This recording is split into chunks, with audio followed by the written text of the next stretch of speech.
Documentos del gobierno americano mantenidos en secreto por 4 décadas revelaron que México fue una pieza importante en los planes de Hitler.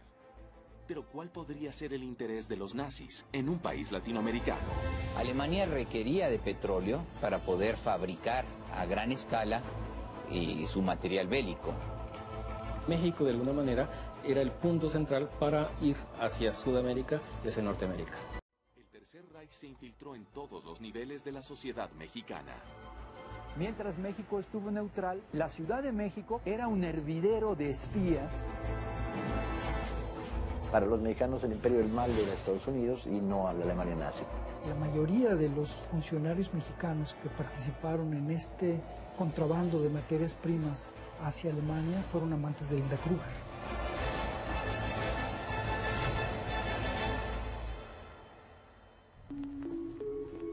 En 1985, luego de 40 años de silencio, el Archivo Nacional de Washington en Estados Unidos comenzó a hacer públicos miles de documentos relacionados a las actividades de los nazis en diferentes países. La investigación de estos archivos revela una red de personajes, noticias sorprendentes y rutas secretas que demuestran que México fue una pieza importante en los planes de Hitler. Las reivindicaciones con respecto a territorios que pertenecieron a Alemania fueron temas que capitalizó Hitler desde 1933, cuando se convierte en primer ministro, y que le sirven a él para conseguir que empiece Alemania a surgir como una potencia nuevamente muy fuerte. En marzo de 1934, Hitler comienza a diseñar sus estrategias para conquistar al mundo. Y en esos planes, México tiene un papel muy importante. Poder incidir en controlar el poder que Estados Unidos estaba empezando a adquirir empezó a resultar estratégico. ¿Y por dónde era más fácil entrar? Pues por la frontera sur de Estados Unidos. La frontera entre México y Estados Unidos en 1940 es una frontera muy porosa, tiene muy pocos puntos de vigilancia, se podía cruzar caminando, se mandaban agentes a espiar las zonas petroleras, las zonas de los navíos y regresaban por la misma frontera, no había los controles que existen ahora. Lo fundamental para ellos era conocer el potencial bélico que tenía Estados Unidos porque era el principal aliado de Inglaterra. Y la segunda cuestión importante para Alemania eran los recursos naturales que tenía México. Alemania no tiene petróleo, nunca tuvo petróleo propio. El petróleo mexicano se convierte en una materia prima estratégica para ellos. El primer intento del Tercer Reich para establecerse en México es a través de la prensa. Un punto fundamental que aprovecharon los alemanes en cuanto pusieron su oficina de prensa en México en 1933 fue comprar los medios impresos y suscribirlos prácticamente a precio de semanas de prensa. Estos medios eran financiados por parte de la oficina de prensa alemana dirigida por Arthur Dietrich. Bueno, está bien, lo voy a intentar. Arthur Dietrich era el encargado en la embajada alemana de los asuntos de comunicación y aprovechó el puesto precisamente para meterse en los medios de comunicación y tratar de influir a través de ellos. Era un personaje, verdaderamente Arthur Dietrich era un personaje digno de una película. Lo que este hombre desarrolló en cuanto a difusión de la propaganda del partido nazi es impresionante. La estrategia consiste en sembrar el ideal nazi entre los mexicanos y conseguir adeptos dispuestos a apoyar la causa del Tercer Reich. Él tenía relación con todos los medios, escritos y no escritos, y con todos los estados de la República, con todos los gobernadores, viajaba por la República, sabía cuándo iba a llegar la propaganda, cuando le mandaban maquinaria a la Casa Boker, que ahí dentro iban a venir revistas y folletos y todo, y ya llegaba en español. Él tenía toda una red de difusión de esa propaganda.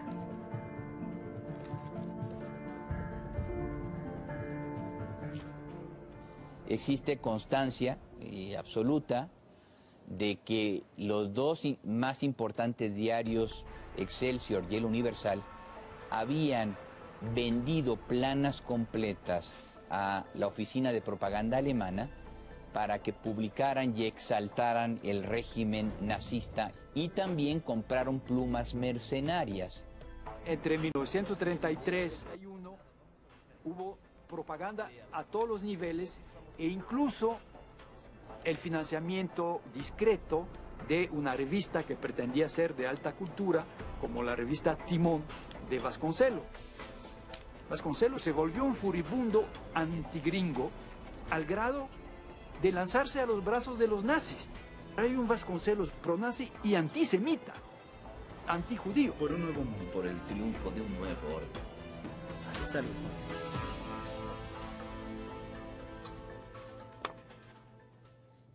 También agregó este nuevo y carismático líder de Europa que Alemania se propone hacer el nuevo imperio del continente. La ideología también es propagada desde las radios. La XCW era la estación más conocida de México que transmitía para toda Latinoamérica, y su propietario era el empresario Emilio Azcárraga. Las estaciones de Emilio Azcárraga no se puede decir que eran estaciones 100% nazis, eran más bien simpatizantes de los alemanes, ¿no? Y simpatizantes en general de lo que estaba haciendo Alemania. Fueron utilizadas por espías que trabajaban mandando información cifrada a través de mecanismos como, por ejemplo, mandar ciertas frases a través de comerciales entre canciones, previo acuerdo que existía con Berlín para que esas frases fueran posteriormente conjuntadas y desclasificadas para decir que llevaban un mensaje. Sin embargo, el mito de la presencia nazi en las radios es una gran interrogante, ya que no ha quedado registro de las grabaciones de aquella época. A principios del año 1938 ocurre un hecho que favorecería aún más los planes del Führer en México. En marzo de 1938, el presidente Lázaro Cárdenas nacionaliza el petróleo, provocando el boicot de Inglaterra y Estados Unidos, quienes hasta entonces comercializaban la mayoría del crudo mexicano. Entonces no se puede exportar petróleo a Estados Unidos, no se puede exportar a Inglaterra, no se puede exportar a los mercados tradicionales, pero quedan abiertos los no tradicionales. Uno de esos mercados es Alemania. Alemania requería de petróleo, de materias primas para poder fabricar a gran escala su material bélico, desde portaaviones, tanques y desde luego para surtir su maquinaria militar con petróleo. Tuvieron que tomar una decisión que políticamente no era la que el general Cárdenas hubiese querido tomar, que era venderle petróleo al eje. Y lo hicieron, y sí lo hicieron. El 1 de septiembre de 1939, Alemania invade Polonia, como respuesta a un ataque polaco simulado en un puesto fronterizo alemán. De esta manera, comienza en Europa la Segunda Guerra Mundial.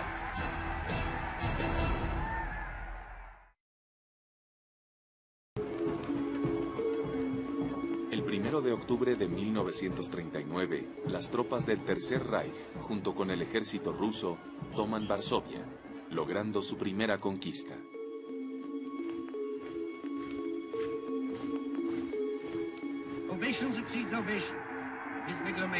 Cuando los alemanes demostraron que su ejército era una máquina extraordinaria, pues exaltó entre los mexicanos esos sentimientos de admiración para Alemania, para el soldado alemán, para el ejército alemán. Y evidentemente los nazis se beneficiaron e intentaron montarse sobre ese sentimiento. Después de la expropiación petrolera, los odios nacionales están dedicados al imperio que tienes enfrente y no al que tienes a lo lejos. Y este sentimiento, sí popular y sí enraizado por abajo, hace que a una población que desconoce qué es el nazismo le resulte simpático aquel que combate a tus enemigos históricos. Para los mexicanos el imperio del mal era Estados Unidos y no a la Alemania nazi. En aquella época, esto yo también lo recuerdo como una de mis vivencias infantiles, haber asistido al cine y haber visto salir en algunas de las imágenes del noticiero Movietón, que era el noticiero que entonces todo el mundo veía obligatoriamente veía en los cines, ¿sí? Cuando aparecían las figuras de Hitler, la gente aplaudía. Con el comienzo de la guerra, los Estados Unidos decide presionar al gobierno de Lázaro Cárdenas para que controle las actividades de los nazis en su territorio. El gobierno mexicano, concretamente el 11 de junio de 1940, podemos decir que acabó de tajo con la propaganda alemana en México. Decidió expulsar a Arthur Dietrich, decidió cerrar el semanario Timón y además amenazó a todos los medios de comunicación mexicanos a tomar represalias contra ellos si seguían apoyando al Eje. Prácticamente los medios de comunicación en México tuvieron que alinearse con los Estados Unidos y con los británicos.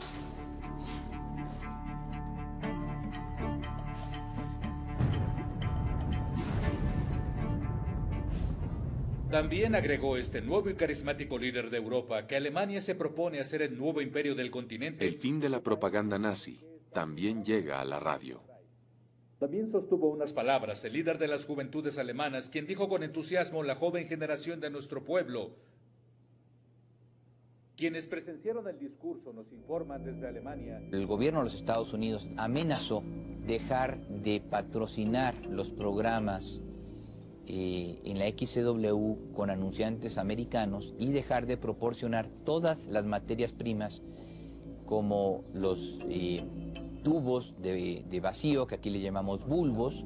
Amenazó dejar de patrocinar los programas en la XCW con anunciantes americanos y dejar de proporcionar todas las materias primas como los tubos de vacío, que aquí le llamamos bulbos.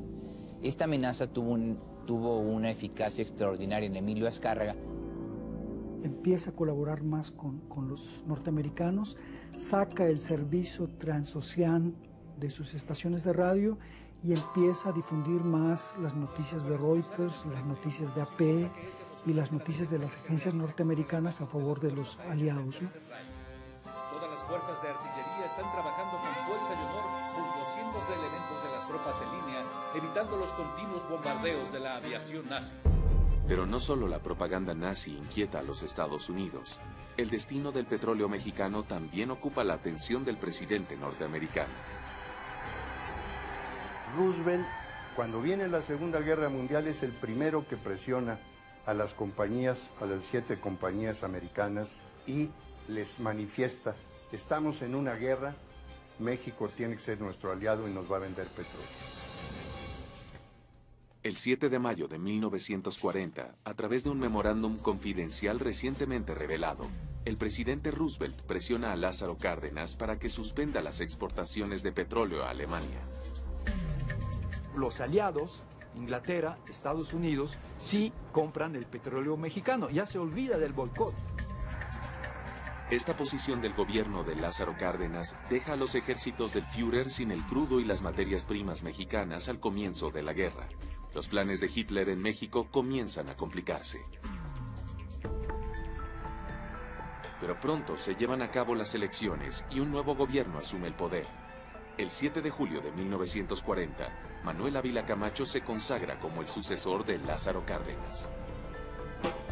Una vez que llega al poder Manuel Ávila Camacho, se da un viraje totalmente hacia la derecha. Entonces se pasa de una izquierda muy limpia, por llamarlo de alguna manera, a una derecha oculta, que es la de Manuel Ávila Camacho.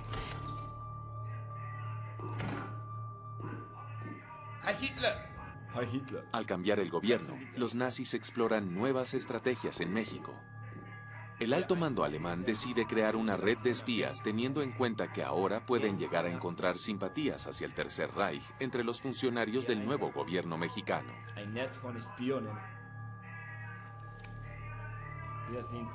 Porque en México es donde se iba a establecer la red de sus agentes nazis, por su cercanía con los Estados Unidos, por la entrada a este país, y también porque México de alguna manera era el punto central para ir hacia Sudamérica y hacia Norteamérica, en todos los sentidos.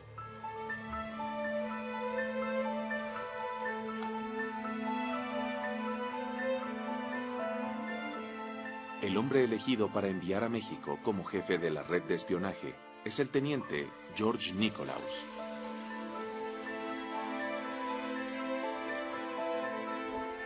George Nikolaus era un oficial del ejército alemán que en 1940 estaba alrededor de los 42 años. Estaba trabajando como oficial de espionaje en la división de inteligencia económica del ejército alemán.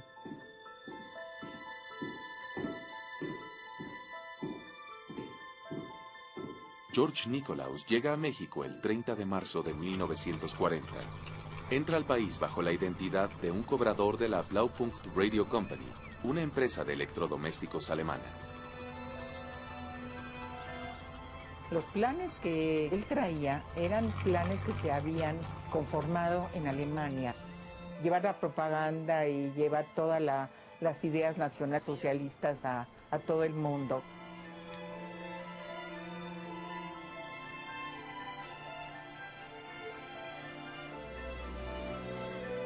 Ellos tenían un censo de que en México había aproximadamente 5,000 alemanes viviendo en México, de los cuales podrían servir como colaboradores o espías para las funciones que intentaba realizar. Para poder enviar la información a Berlín, el servicio de inteligencia alemán instruye a Nikolaus en el uso de diferentes métodos secretos de comunicación. Es sin duda el del micropunto.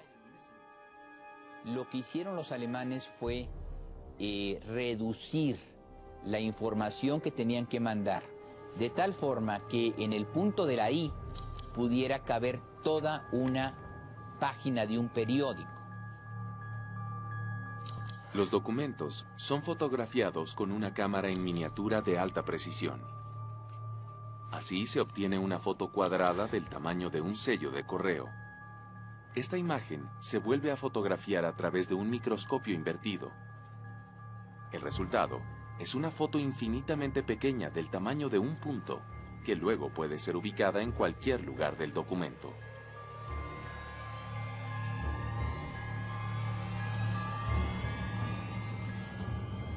En una sola carta podían ellos estar enviando, sin que se advirtiera a primera vista, 100, 200 o 500 micropuntos de información.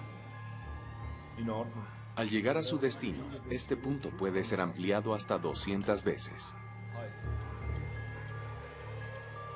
La otra cosa que les facilita a los espías alemanes en México es la gran corrupción que existe en el gobierno mexicano. Destinan una gran cantidad de dinero para comprar funcionarios que les proporcionan información estratégica. Nikolaus consigue información vital sobre la invención en Estados Unidos de nuevos motores para los aviones enfriados con aire y también sobre los campamentos que se establecen en Terranova, Canadá, desde donde se envía ayuda a Gran Bretaña. A Nikolaus aún le falta infiltrarse en las más altas esferas del nuevo gobierno mexicano de Manuel Ávila Camacho.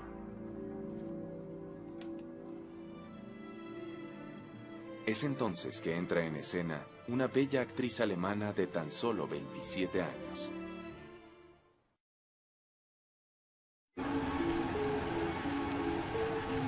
El 1 de diciembre de 1940 asume la presidencia Manuel Ávila Camacho. Para infiltrarse en el nuevo gobierno, el Tercer Reich apela al glamour y a la seducción de una bella y joven actriz, Hilda Kruger. En su juventud empieza a estudiar teatro, tiene ambiciones de actriz, empieza a incursionar en el cine del Tercer Reich. Hilda conoce al poderoso ministro de propaganda nazi Joseph Goebbels, quien en ese entonces tiene el control de toda la industria del cine alemán del Tercer Reich. Ella entra en contacto con Goebbels a través de las casas con las que filma y en poco tiempo Goebbels la convierte en su amante. Durante un buen tiempo están en una relación hasta que la esposa los descubre. Ella tiene que salir de Alemania, pasa por Inglaterra, llega a Estados Unidos. En Estados Unidos busca trabajo como actriz, no se le da, porque pues, realmente no era muy buena actriz.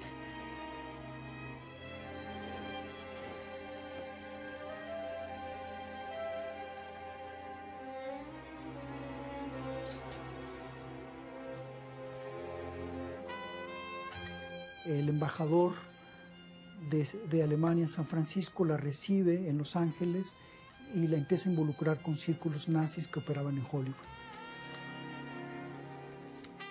A principios de 1941, desde Alemania, Hilda Kruger recibe una orden del alto mando del Servicio de Inteligencia alemán. Debe ir a México para apoyar el trabajo de la red de espionaje de Nikolaus.